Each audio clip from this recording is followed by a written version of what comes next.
Muchas gracias por esta oportunidad de conversar y contar un poco qué es lo que estamos haciendo, qué es lo que nos preocupa, qué es lo que nos desafía y cómo vemos el trabajo hacia adelante de la Comisión para el Mercado Financiero, que como ustedes saben, esa es una institución nueva pero vieja, puesto que nace de instituciones que tienen efectivamente una larga historia. Y nuestro mandato es amplio y vamos a partir comentando un poco justamente cuál es ese mandato, cómo lo estamos viendo hoy día en nuestro plan estratégico que se publicó hace algún tiempo atrás, una presentación bien breve, así que les voy a contar un poquito más de qué es lo que está detrás de ese plan estratégico y vamos a hacer incluso la bajada al plan regulatorio que se publicó también por primera vez, un plan regulatorio. Los desafíos del sistema financiero en términos más generales también y algunas reflexiones. Partimos entonces.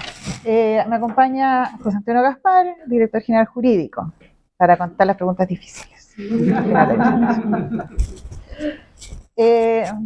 Partimos entonces con nuestro mandato, ¿no? Y nuestro mandato, como decía, esta institución que nace de la Superintendencia de Banco de Instituciones Financieras y de la Superintendencia de Libre Seguro. Por lo tanto, tenemos un mandato amplio que abarca un conjunto de instituciones financieras que al final del día incluye prácticamente todo excepto pensiones, y además tenemos estos tres ejes dentro de nuestro mandato, que también nos hace bastante particular, incluso a nivel global. No son tantos los supervisores en el mundo que tienen estos tres ejes en su mandato.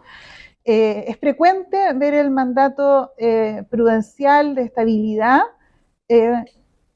solo o conducta solo o juntos. Lo que es menos frecuente es ver conducta, estabilidad y desarrollo. Esta parte de desarrollo es bastante menos común cuando mira uno a los supervisores a nivel global. Incluso hay supervisores separados de la parte prudencial y la parte de conducta. O incluso en algunos casos hay supervisores que tienen separadas las industrias. Entonces supervisan bancos, como era acá en Chile, de la parte prudencial y conducta, eventualmente juntos. Pero acá nosotros tenemos todas las instituciones financieras y todos los mandatos posibles combinados. Entonces es bastante amplio. Ahora, ¿en qué ámbitos actuamos? ¿Cómo nosotros podemos hacernos cargo de este mandato? A través de la difusión de información, estadísticas, y por eso somos una fuente importante de información y estamos ahí trabajando en mejorar eso. Y esa información además, de alguna manera, que sea funcional a las necesidades de las personas. Entonces tenemos este foco de educación financiera también. Y nuestras funciones claves, ¿no? De regulación, supervisión y la parte sancionatoria. La parte de regulación tratamos de tener justamente esta mirada integral y podemos, al ser un organismo integrado, viendo a todas las industrias, buscar formas de ser coherente en cómo regulamos cada una de las industrias, evitar que se produzca arbitraje regulatorio, de ofrecer un producto por una vía en vez de la otra, porque tiene una carga regulatoria distinta. Entonces, esta mirada integral de la regulación es algo que hoy día fortalece una institución como la CMF, y tratamos entonces de generar una regulación también que sea, que permita a las personas contar con servicios apropiados, con servicios idóneos, con información transparente, etc. En el caso de la supervisión, destacar que tenemos este enfoque prudencial por una parte, en lo que se refiere a supervisión, en el resguardo de la estabilidad del sistema y de las instituciones que son parte del sistema, pero también tenemos esta mirada de protección a las personas, de transparencia, de integridad, y por lo tanto eso también es parte de nuestra supervisión. Obviamente la supervisión es preventiva, trata de hacerse cargo de alertar situaciones de manera temprana, de tal manera de generar una corrección, pero claro, hay casos en los cuales eso no se logra y tenemos que recurrir a suspensiones o planes de regularización, etcétera, o incluso eventualmente poner término al funcionamiento de alguna institución. Y en el ámbito sancionatorio, destacar acá que tenemos una unidad de investigación. Entonces tenemos también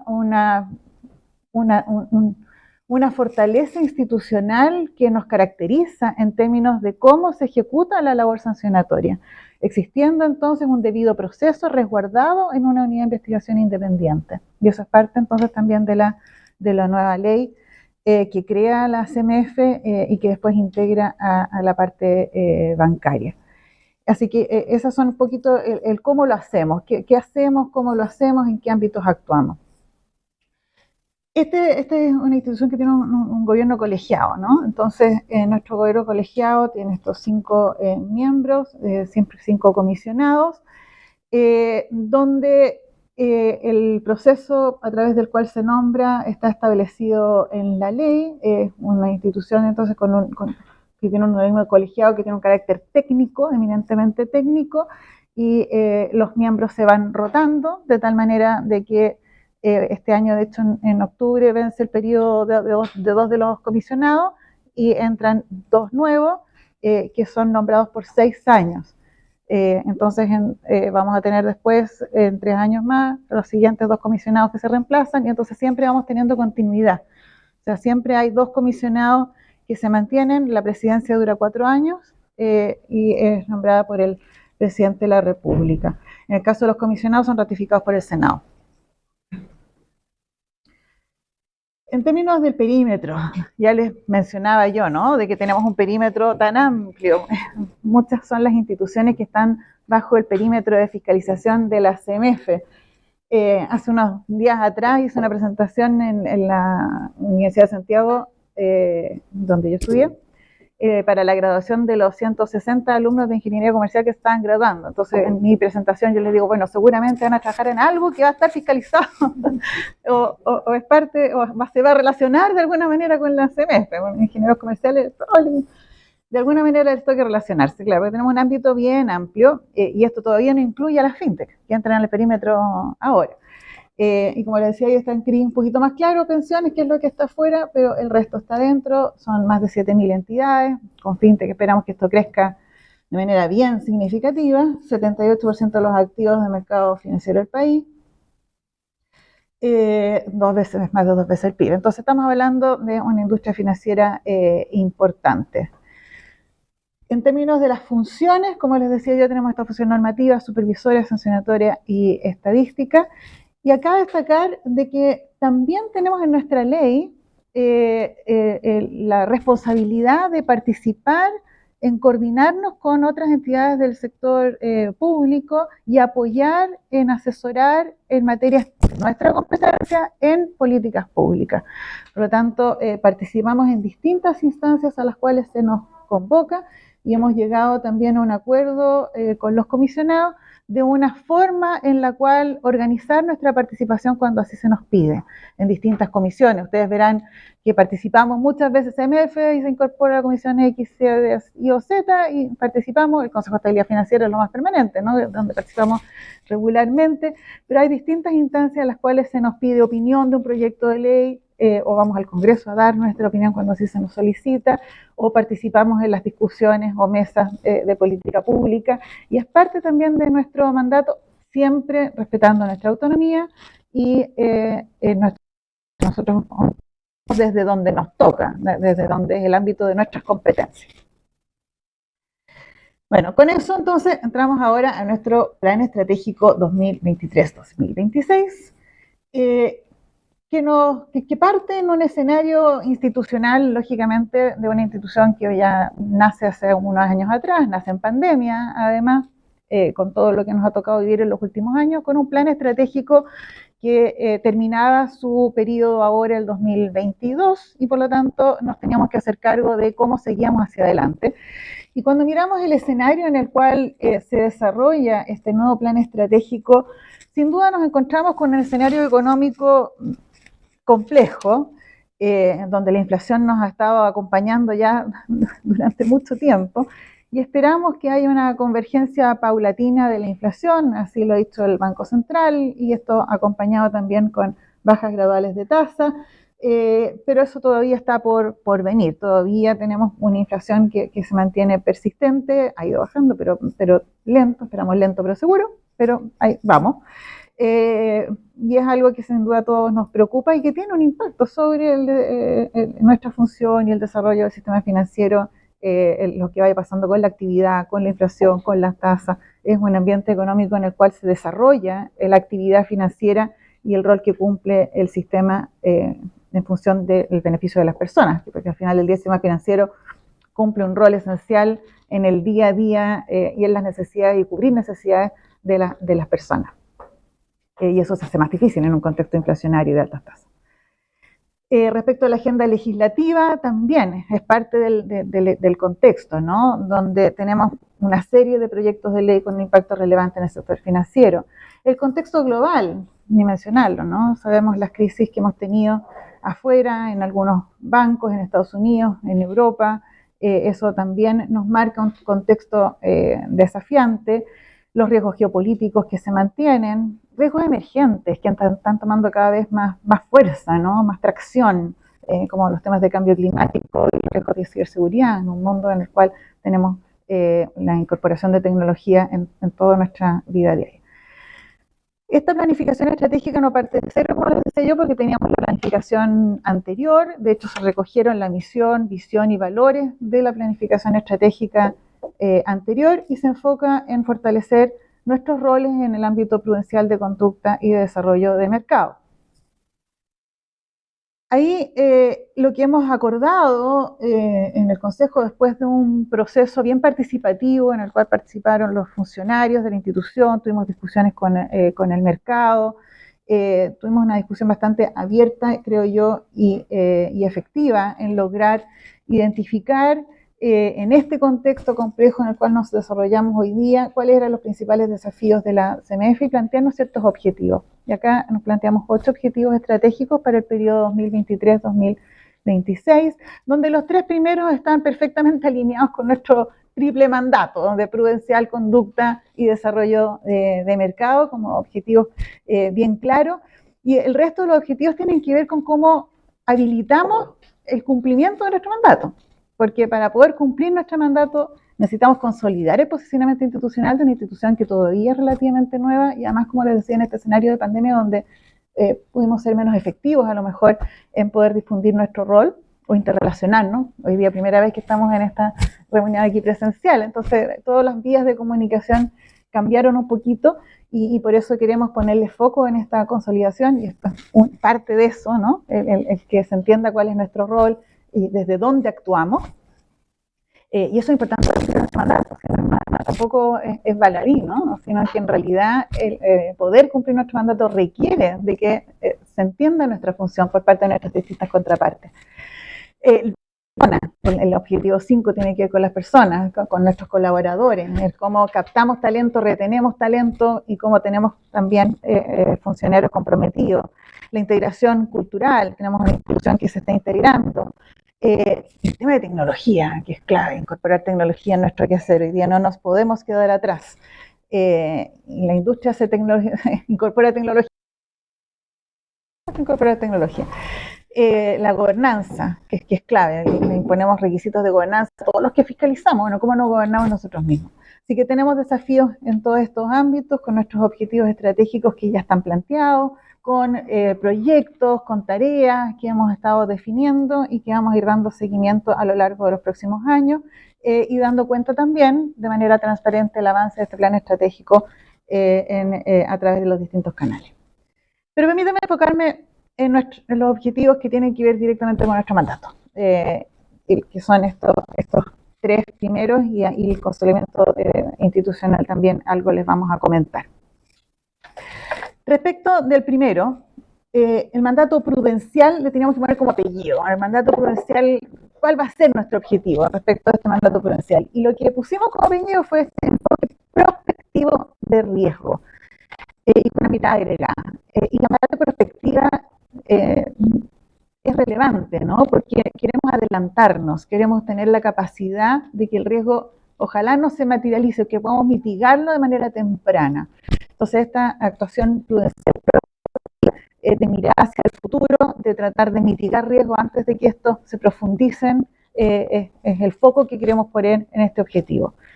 En el objetivo número 2 también le pusimos a nuestra tarea de conducta apellido, y acá queremos avanzar en el desarrollo de regulación y fiscalización y sanción de conducta, algunas brechas que tenemos hoy día todavía respecto a nuestro marco regulatorio. Y el tercero, que yo diría que lo más nuevo dentro de lo que es nuestro plan estratégico actual versus lo que fue el plan estratégico anterior, porque este de desarrollo estaba no tan claro, o no es que no tan claro, no tan explícito en nuestro quehacer, y queremos hacerlo más explícito. Y queremos generar entonces una agenda de desarrollo de mercado y con un foco en la inclusión, porque no es el desarrollo por el desarrollo, como que el desarrollo del mercado financiero fuese algo más distinto, que no nos preocupa o que no nos debe preocupar a cualquier ciudadano común, pero sí nos preocupa, porque en la medida que el mercado financiero se desarrolle, se prestan mejores servicios a las personas.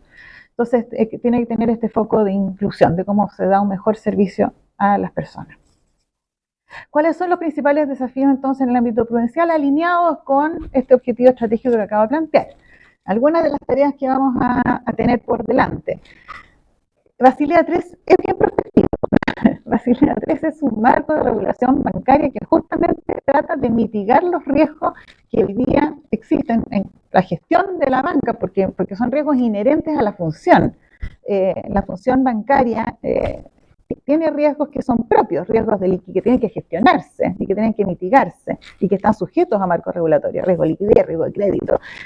Son riesgos que hoy día son parte del negocio. Lo importante es cómo se gestionan y tener un marco regulatorio robusto, de tal manera de que de confianza, porque toda la industria financiera está basada en la confianza y necesitamos resguardar esa confianza, y así ha quedado en evidencia en los episodios más recientes.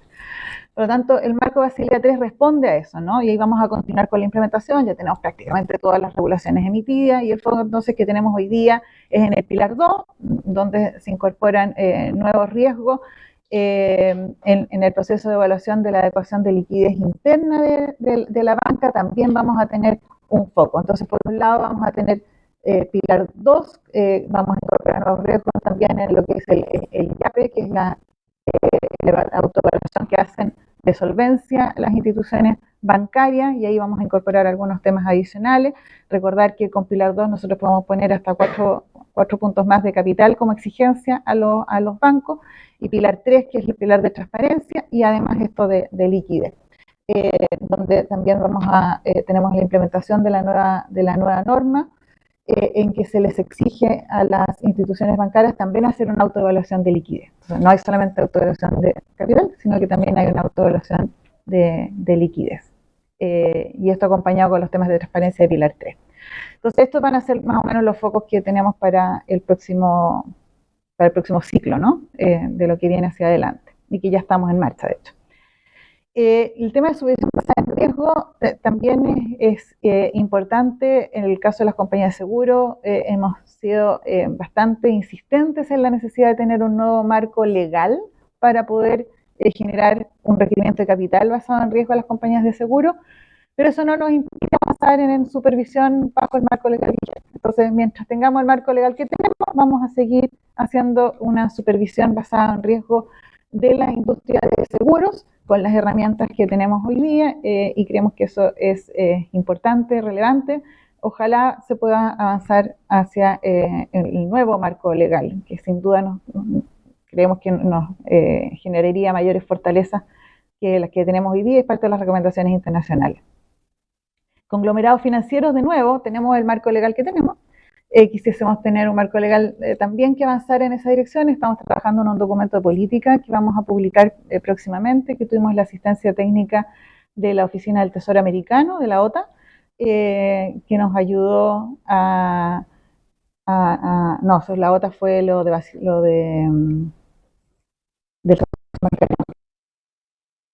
resolución bancaria, que ya lo publicamos. El Fondo Monetario que nos está ayudando con conglomerados. Ahí el Fondo Monetario Internacional, que nos está ayudando con conglomerados, vamos a sacar una asistencia técnica y vamos a sacar un documento de política próximamente.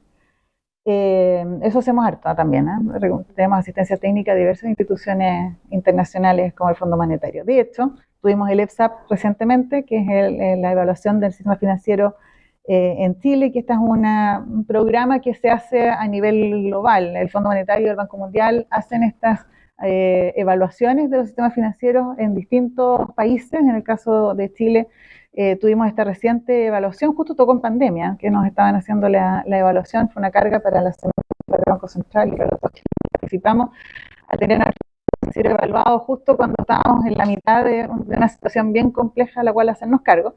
pero fue sumamente útil y de hecho de ahí salieron varias asistencias técnicas también posteriores. En el caso del EPSAP, destacar ahí que hay algunas cosas que requieren cambio legal, como la residencia del sector financiero, que este es un tema que se está discutiendo hoy día en el Congreso, capital basado en riesgo, que esperamos que entre a tierra derecha más rápidamente, resolución bancaria, que ahí es donde nos ayudó la OTA con una asistencia técnica y el documento que ya se publicó, y los conglomerados que esperamos que se publique pronto.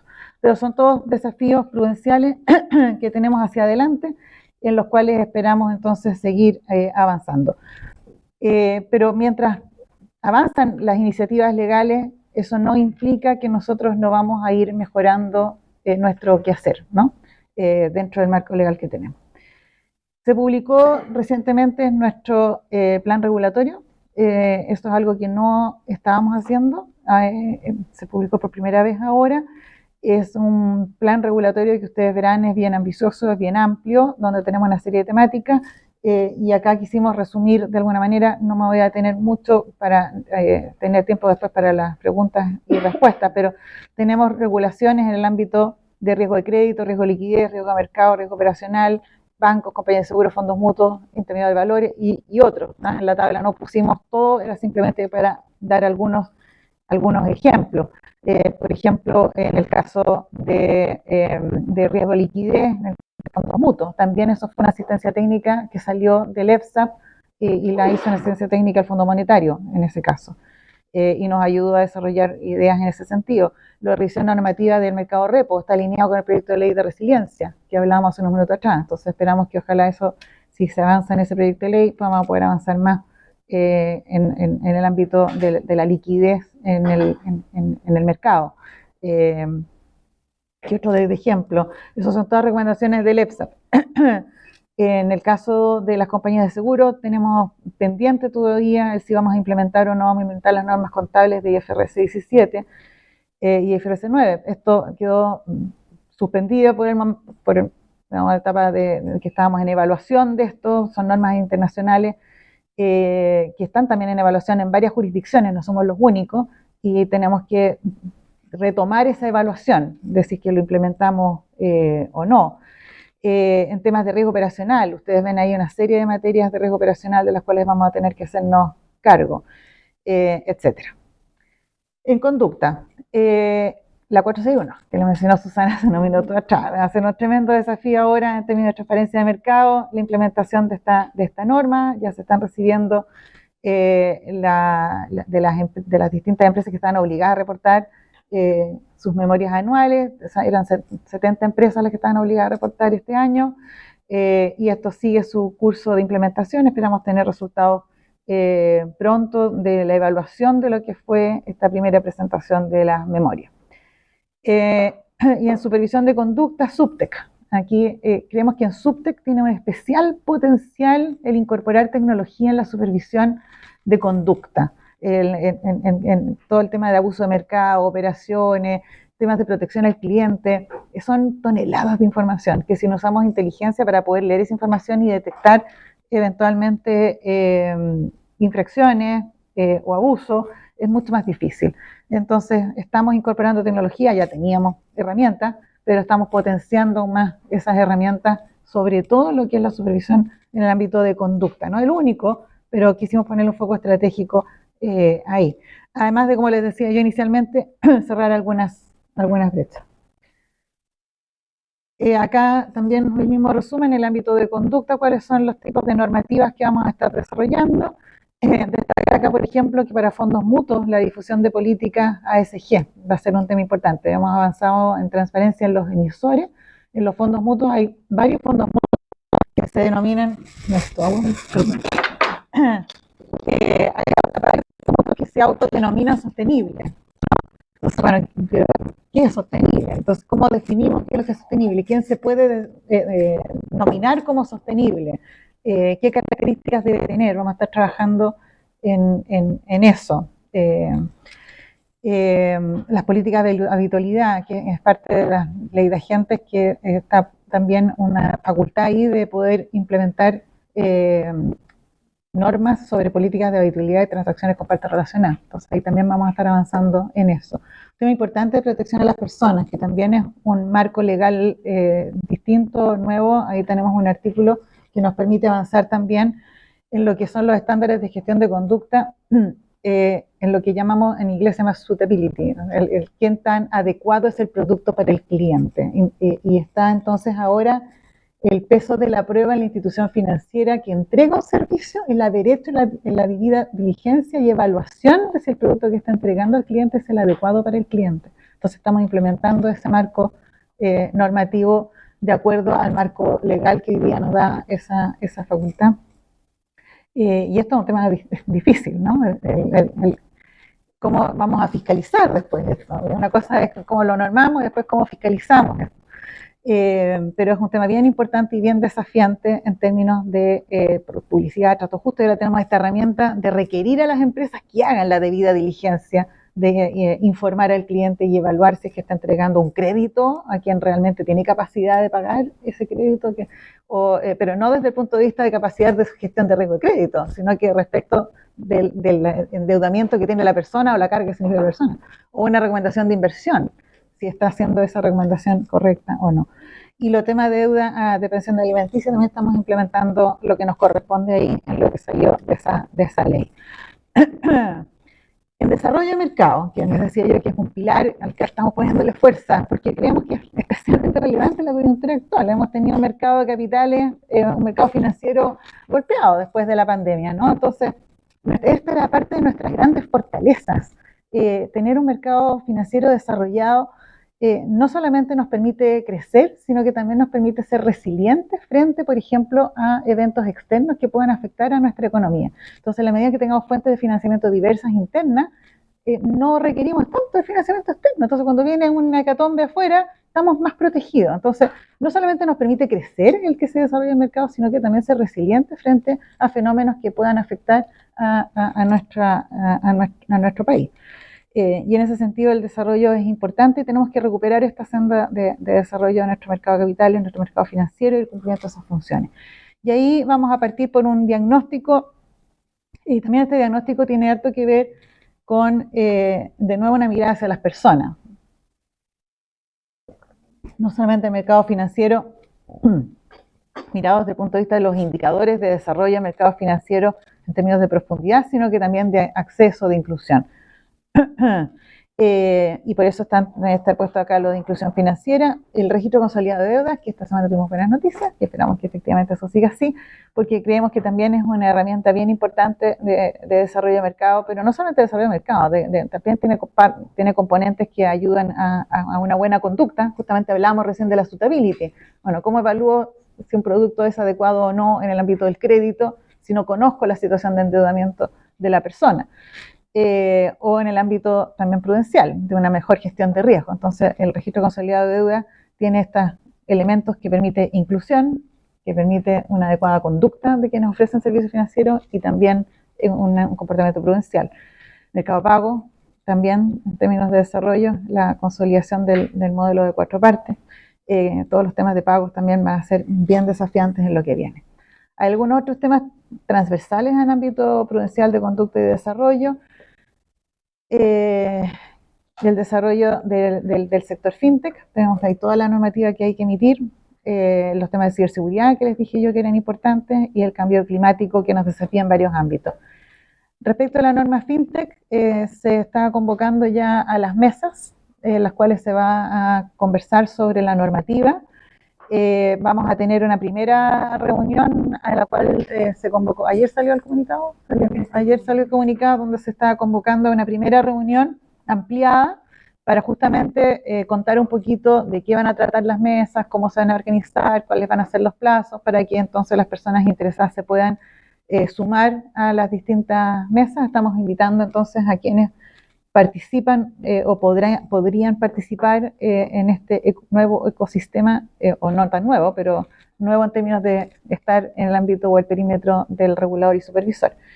Y aquí este cuadro lo que intenta hacer es un poco describir cómo nos estamos acercando al cumplimiento de la emisión del marco normativo, y vamos a tener un cuerpo normativo que se refiere a servicios fintech, que es lo que estamos hoy día llamando a las mesas para la emisión de ese tipo de normas. Después vamos a tener más adelante el tema de las finanzas abiertas, que es un componente importante, que ahí tiene un componente normativo, pero más que normativo es de cómo generamos un sistema de finanzas abiertas, o sea, cómo de alguna manera asistimos a que ese sistema funcione de manera robusta, que es algo distinto a la emisión de una norma propiamente tal. Y otros elementos de la ley FinTech que incluso tienen relevancia para instituciones financieras tradicionales como los bancos, las compañías de seguro. Hay algunos temas que son más transversales. Algunos de los principales elementos de la regulación se refieren a gobiernos corporativos, gestión de riesgo, temas de patrimonio y garantía, dependiendo del tipo de servicio. Van a haber 8 mesas consultivas y entonces la emisión está programada de estas normas entre septiembre y octubre. Algunos desafíos también tienen que ver con este ámbito de colaboración. Yo les decía que en términos de colaboración somos además una institución que tiene como parte de su mandato o función el prestar asesoría técnica desde el ámbito de competencia nuestra al desarrollo de políticas públicas que a lo mejor van más allá de lo que nos corresponde a nosotros, pero estamos colaborando permanentemente. Acá quisiera destacar el tema que hoy día es top 1, digamos, a nivel país, que es el crimen organizado, y participamos, por ejemplo, en varias instancias. Se acaba de anunciar este proyecto de ley que se envía ya prontamente al Congreso justamente para seguir la ruta del dinero. Bueno, y ahí entonces hemos estado participando donde se nos ha solicitado y comentando lo que podría eventualmente hacerse desde el ámbito de competencia nuestra, porque claramente está perfectamente alineado y la confianza en el sistema, ¿no? O sea, que las instituciones financieras estén también muy atentas a eventualmente cómo podrían facilitar o al revés, o dificultar el crecimiento del crimen organizado a través de los canales que se puedan generar en las mismas instituciones financieras, es crítico y esencial. Por lo tanto, es algo que está perfectamente alineado con nuestros objetivos institucionales, el participar y contribuir a que esto se pueda gestionar de la mejor forma posible. En la agenda legislativa, algunos de los proyectos de ley que hemos tratado de promover desde el ámbito nuestro, el de resiliencia, decía el de compañías de seguro, deuda consolidada que va avanzando, y resolución bancaria que esperamos que entre próximamente, y sumaría ahí, que no lo puse, lo de conglomerado. Algunas reflexiones finales, porque me estoy poniendo motor, que no estoy buena para hablar.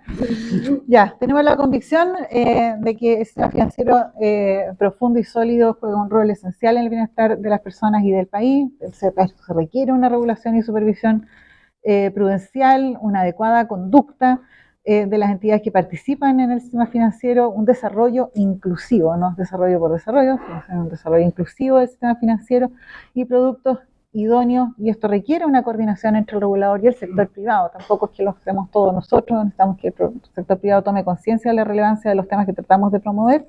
La ley FinTech va a ser un tremendo paso en este sentido, y tenemos que seguir avanzando en desarrollos legislativos también, que suban los estándares de nuestro marco legal y normativo. Y eso. Y hable mucho. Vamos a hacer una pregunta. Lamentablemente estamos con el tiempo justo, sí, así que lo hacemos eficientemente. No sé quién quiere esto.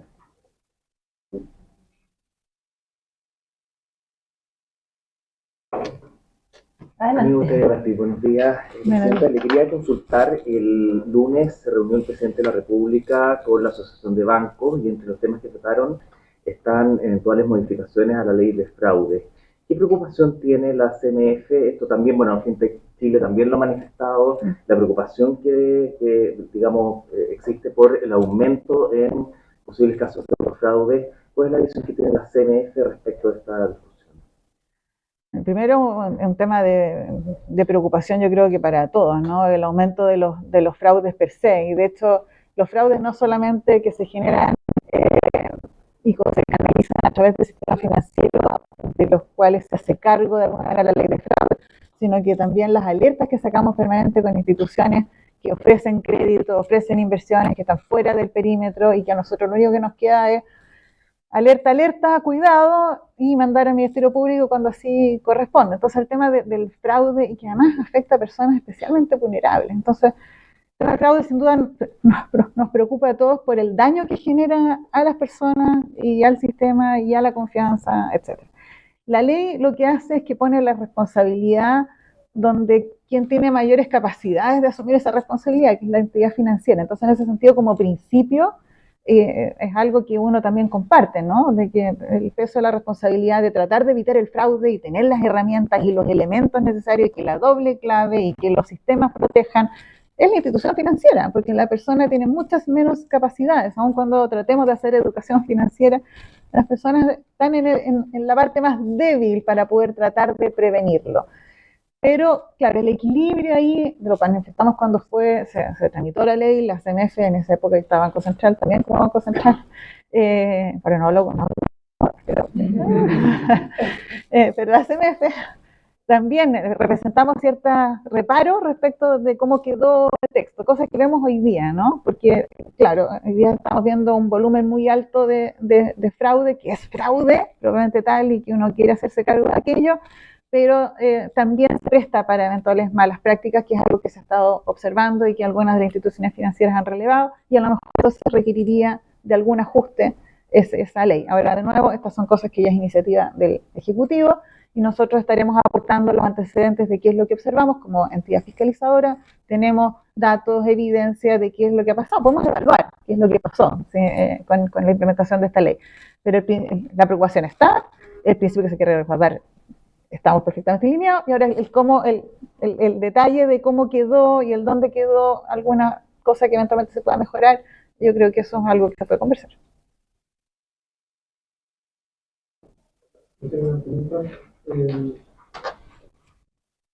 Quería ver si podía dar una visión general de su visión sobre, usted mencionó como el rol prospectivo de identificar riesgos, adelantarse, mitigar los riesgos. Ha estado mucho el tema de riesgos bancarios en otros países. Entonces quería, Estados Unidos principalmente, quería ver su visión sobre cuál es su visión sobre el riesgo actual, cuáles son los riesgos que le preocupan a la CMF a nivel macro, sistema financiero de Chile en este momento. Primero, respecto de la comparación con Estados Unidos, tenemos bastantes fortalezas en nuestro marco de regulación bancaria, porque justamente nos pusimos al día a tiempo, un poco tarde, pero al final del día a tiempo, porque estamos ya en plena implementación de Basilea III con una fortaleza de capital relevante, e incluso en el ámbito de liquidez, que fue lo que generó los problemas en la banca en Estados Unidos. Justamente me comenté acá que estamos haciendo esta autoevaluación de liquidez de los bancos, tenemos los indicadores de liquidez también plenamente vigentes y con supervisión, y que son cosas que no tenían, por ejemplo, estos bancos. Así que primero hacer esa distinción. Ahora, respecto del escenario, ¿no? Y que lo comenté un poquito al inicio, tenemos un escenario económico que todavía es complejo, con una inflación persistente, que esperamos que empiece efectivamente a ceder. Pero es un escenario que empieza a complicar o apretar el riesgo de crédito, con las tasas especialmente altas, todavía altas, y la inflación alta. Hay algunos sectores más vulnerables a los cuales esto les empieza ya a afectar, y lo vemos que efectivamente la mora está empezando a crecer, sobre todo en consumo, comercial también, y hay algunos sectores más golpeados, como el sector de construcción, el sector inmobiliario no residencial. Entonces hay algunos sectores que preocupan más que otros, y entonces va a depender un poco qué es lo que vaya pasando hacia adelante con la recuperación de la actividad económica, qué tan profundo esto resulta ser y qué tan rápido podemos converger a una inflación baja y estable, y que las tasas se puedan regularizar y no tener que estar conviviendo con estas tasas tanto más altas. Entonces yo diría que en el escenario económico estamos en un escenario más complejo, y el riesgo de crédito es uno de los focos de atención hacia adelante. y en ese sentido, por ejemplo, pusimos en consulta una nueva norma de provisiones de consumo que va justamente en esta misma dirección con un modelo estándar. Entonces, el riesgo de crédito, les decía yo, y la norma de provisiones de consumo, que es el modelo estándar, esto es una senda que hemos avanzado desde antes, porque para créditos hipotecarios ya hay un modelo estándar para provisiones de crédito hipotecario, después sacamos una para créditos comerciales y ahora estamos avanzando entonces a créditos de consumo. Y de nuevo estos modelos estándar de riesgo de crédito es como el desde, ¿no? Es cuando los bancos generan provisiones. Las provisiones son lo que los bancos consideran que requieren de tener como resguardo para lo que llamamos el riesgo esperado. Porque cuando uno ve la normativa bancaria, los bancos tienen riesgos, ¿no? Y tienen riesgos de crédito. Y hay riesgos de los cuales tienen que gestionarlo y hacerse cargo y mitigarlo. Entonces, las provisiones se hacen cargo de lo que uno llama riesgo esperado. Cuando yo entrego un crédito, le asigno una probabilidad de que ese crédito no se falle. Entonces, hay una probabilidad de incumplimiento y hay un valor de exposición que tengo que considerar yo de cuánto puede ser la pérdida de ese crédito. Y eso lo tengo que provisionar. Eso se llaman riesgos esperados y eso se abordan a través de provisiones. Los bancos, además de las provisiones obligatorias de la normativa, hacen provisiones voluntarias que están bastante altas. Por lo tanto, está mayor requerimiento de provisiones por modelo estándar, que son las obligatorias. Eventualmente, pueden sustituirse con provisiones voluntarias que ya tienen los bancos. O sea, los bancos están siendo más cautelosos, de hecho, que lo que las normas les exigían a través de provisiones voluntarias. El capital es para hacerse cargo de lo que llamamos riesgo inesperado. Por lo tanto, cuando tenemos un escenario que es mucho más complejo, eventualmente lo primero que se echa a mano es que tengo provisiones, me hago cargo, lo gestiono bien, pero si no tengo suficiente me como capital. Y ahí están los colchones de capital que requiere Basilea III. Entonces, esa es la estructura de la norma. Provisiones son riesgo esperado, capitales para cuando ya viene algo muy mal, pero tengo colchones. Y en ese sentido estamos avanzando, por ejemplo, en esa normativa, en términos de las preocupaciones que tenemos del riesgo, pero no es una preocupación puntual de que viene, sino que es parte de nuestro calendario o agenda de normativa de esta mirada prospectiva. No es que estemos viendo que se va a materializar una pérdida y que las provisiones son insuficientes, al contrario, esto tiene provisiones voluntarias, más que las estándar. Entonces, eso es parte de nuestra agenda de nuevo, mirada prospectiva de riesgo, adelantarnos para subir los estándares regulatorios. Perdón, dentro de lo mismo, usted en la situación actual del mercado lo menciona como un hecho, no sé si relevante o trascendente, los retiros. La posibilidad de un nuevo retiro, ¿es un riesgo, es un beneficio para el sistema financiero? Algo recibe el sistema financiero de esos dineros. Es un riesgo, de hecho lo dijo la presidenta del Banco Central el día de ayer, y lo hemos dicho nosotros reiteradamente, y de hecho lo mencioné también en la carta pública hace unos días atrás. Hoy día estamos viviendo parte de las consecuencias, y lo comenté también respecto al desarrollo de nuestro mercado financiero y la necesidad de que este mercado se desarrolle, sobre todo cuando estamos hablando de disponibilidad de financiamiento de largo plazo. Y ahí el impacto que tuvieron los retiros sobre, por ejemplo, las tasas de más largo plazo, el impacto que tuvo sobre la inflación. Por lo tanto, hoy día estamos viviendo los efectos de lo que fueron los retiros anteriores, además de toda la crisis, el COVID. Los retiros también generaron un daño a nuestro mercado de capitales. Y en ese sentido, si seguimos en la misma dirección, mayores retiros profundizan esos daños. Y es difícil dimensionar en realidad, dependiendo de si eso se materializa y cómo se materializa, el contexto en el cual nos encuentre, es súper complejo. Es muy complejo, la verdad. Sí, es un escenario riesgo, pero eso decía que hay una serie de proyectos de ley que se están discutiendo que también, sin duda, son desafiantes. Y en la medida en que la recuperación llegue rápido y que la inflación ceda y que las tasas de interés puedan bajar, bueno, todas esas presiones se van aliviando y esperamos entonces que no esté el ambiente como para poder seguir empujando iniciativas como esa, que al final del día, en el mediano o largo plazo, incluso en el corto, generan daño. Presidente, le quería consultar, usted mencionó dentro de los desafíos de desarrollo del mercado, en el mercado de los medios de pago, la consolidación del modelo de 4 partes, desde la perspectiva de la CMF, ¿cómo evalúan que se ha estado dando ese proceso? Y lo segundo también, si la CMF juega algún rol respecto de esta discusión que se ha comenzado a dar sobre la adquirencia o la subadquirencia transfronteriza, donde también hay una opinión ya desde el Banco Central. Sí, para nosotros el sistema de pago es esencial. El sistema financiero sin un sistema de pago que funcione de manera robusta, sin duda, es un problema. Por lo tanto, hemos expresado nuestra preocupación de cómo se da la convergencia hacia un nuevo sistema. De hecho, hace años atrás, no con mi sombrero anterior, estábamos bien preocupados de los pagos, y se generó toda la normativa necesaria para avanzar hacia la contraparte. Y después lo implementando aquí en la misma CMF, y tenemos hoy día un ecosistema absolutamente distinto de lo que era hace 3, 4, o sea, cambió, Chile cambió. ¿No? Cambió nuestro sistema, ¿no? de pago.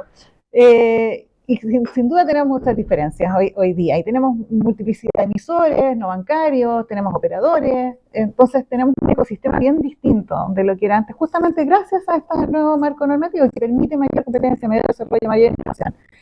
Pero claro, ha sido friccionado, ha sido un proceso friccionado. Tenemos además un marco regulatorio que es las tasas de intercambio, que es parte de las cosas más friccionadas. Hay un marco hoy día legal que establece un comité. Por lo tanto, se ha ido avanzando, pero ha sido un proceso no fácil. Aquí, no sé si José Antonio me quieres complementar tú en la parte más. Solamente complementando, en cuanto que para respaldo de lo que dice la presidenta, hay una posición oficial de la Comisión para el Mercado Financiero respecto de el estado actual del modelo de 4 partes, que fue la presentación que hizo el Consejo en la causa ante la Corte Suprema, en la causa donde se está discutiendo toda la cadena de fallos entre la Suprema, el Tribunal de Libre Competencia y Fiscalización Económica, donde hay una posición donde, a juicio de la Comisión para el Mercado Financiero, la posición es que el modelo de 4 partes, como dijo la presidenta, aparte de estar regulado, está en régimen. Ese documento es público y disponible, y es la opción, y complementaba además dentro de elementos con como dijo la presidenta, la fijación oficial de la tasa de intercambio sin perjuicio de los recursos que están en curso como corresponde, pero eso también fue un hito dentro de ese aspecto de la pregunta. Y respecto de los pagos transfronterizos.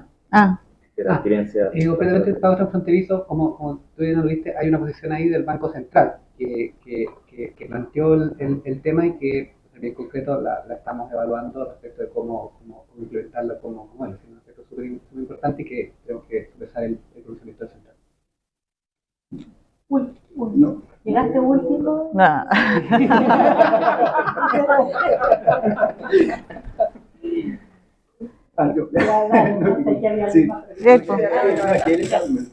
Penúltimo. Sí, bueno, en el sentido del Basilea 3 que dábamos antes, se presentó esto de avanzar en mayores exigencias de liquidez.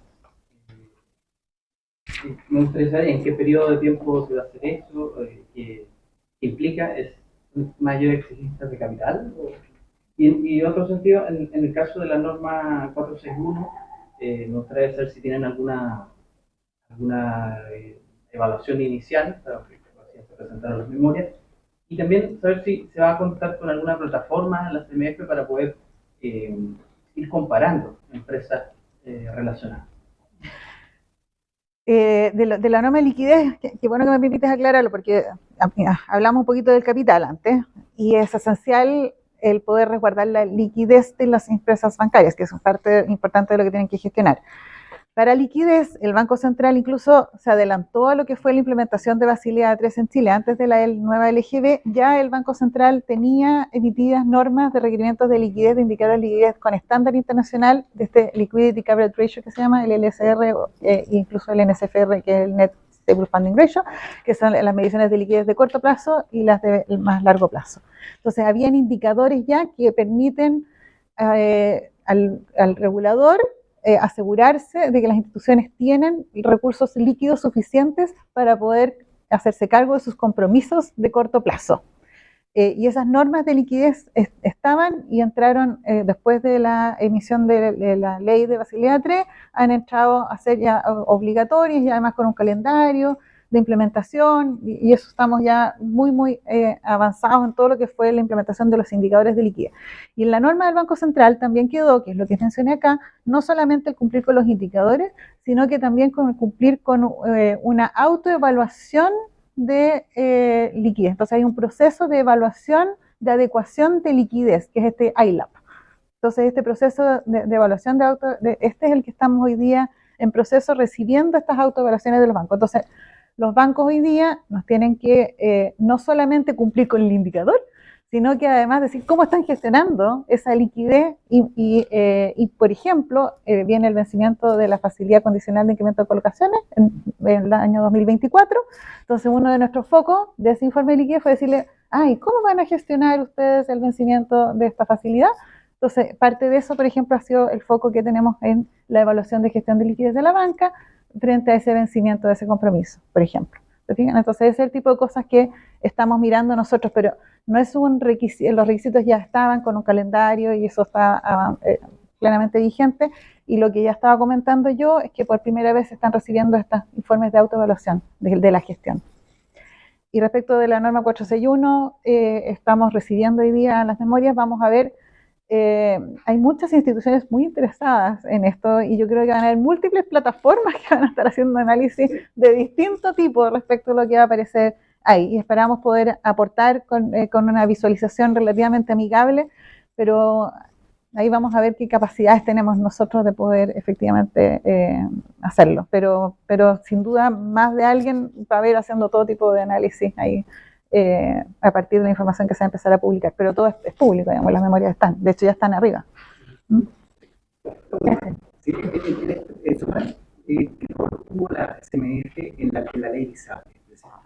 De hecho, la ley vino para acá y estuvo una semana. ¿Cuál fue el rol clave en esa ley por parte de la CMF? Nosotros a través del Consejo de Estabilidad Financiera hemos estado dando seguimiento a lo que está sucediendo con el sector salud y los potenciales riesgos que eso pudiese implicar para el sector financiero. Como les mencioné yo, nosotros participamos en múltiples instancias, desde donde el ámbito de competencia nuestro, y en uno de los comités permanentes de los cuales es parte de la CMF es el Consejo de Estabilidad Financiera, que es liderado por el ministro de Hacienda, participa Banco Central, el superintendente de pensiones y la Comisión para el Mercado Financiero. Y en ese ámbito se le está dando seguimiento a los potenciales riesgos que tiene la situación del sector salud sobre el sistema financiero, y hemos visto, y está puesto ahí en las minutas del CEF, en que hemos medido impacto directo sobre la banca o indirecto a través de los prestadores, y hasta ahora no vemos que haya un riesgo, hay que monitorear, pero hasta ahora no vemos que lo que esté pasando en el sector salud haya tenido un impacto significativo o relevante sobre el sector financiero. Y eso es lo que hemos estado haciendo hasta ahora. El proyecto de ley acaba de ingresar, habrá que conocerlo, y desde nuestro ámbito de competencia también veremos en lo que nos corresponda eventualmente opinar. Muchas gracias. Gracias. Gracias y disculpen por...